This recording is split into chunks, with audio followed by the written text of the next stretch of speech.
คนโสดนะมันมีสิ่งหนึ่งที่ตรงกันก็คือความเหงาเมื่อมีความเหงาเขารู้สึกว่าอยากมีไผมาอยู่เคียงข้างอยากมีไผคนหนึ่งมาดูแลหัวใจเวลาเขาอยากไปเที่ยวเวลาอยากไปไส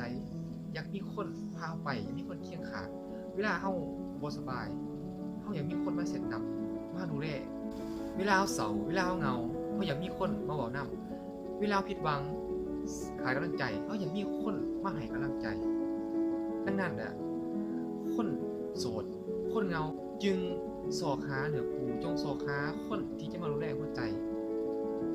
แล้วก็สอหาผู้ใดที่จะมาเข้าใจเขาดังนั้นช่วงเวลาที่เขาเหงานะผู้ใดที่ว่าผ่านเขามาเขาก็คบหาทันทีหรือดูใจกันเพียงเล็กน้อยดังนั้นเมื่อเขาใช้เวลาดูใจกันเพียงเล็กน้อยมันจึงเกิดการบ่เข้าใจกันบ่ฮู้นิสัยใจคอกันดังนั้นมันจึงเกิดมีการแตกแยกเป็นส่วนใหญ่ย้อนเฮารู้ใจกันมากเกินไปบ่ว่าเขาสิดีส่ำใดเมื่อเขาเลือกที่จะถิ่มเข้าไปเขาก็บ่เป็นคนดีสำหรับเฮาแน่นอนว่าทุกครั้งที่อกหักทุกครั้งที่เฮาเสียใจทุกครั้งที่คนหักที่ถิ่มออกไปแน่นอนเฮาต้องเสียใจเฮาต้องเศร้าแต่อย่าลืมว่า1ครั้งที่เฮาอกหักคือ1ครั้งที่เฮาเข้าใจความหักหลายขึ้นเขาเจ้านี่อยากให้พวกเฮานี่เข้าใจตัวเองดูแลตัวเองแน่นอนว่าเวลาเฮาบ่มีคนที่อยู่เคียงข้างแน่นอนว่ามันจะเหงาแต่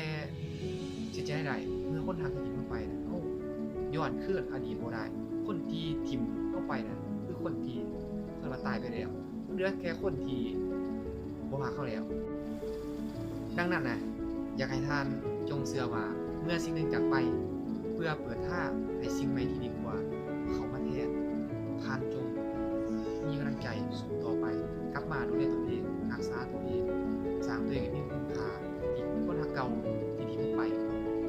เฮาก็จงปล่อยเข้าไปและกลับมาตัวเองหวังว่าแนวคิดนี้สิเป็นสิ่งดีๆแก่ทุกคนถ้าทุกคนคิดว่าแนวคิดนี้เป็นสิ่งที่ดีเนาะขอให้ทุกคนแชร์ออกไปเนาะข้าพเจ้าขอบใจสำหรับคนที่คิดดีจบข้าพเจ้า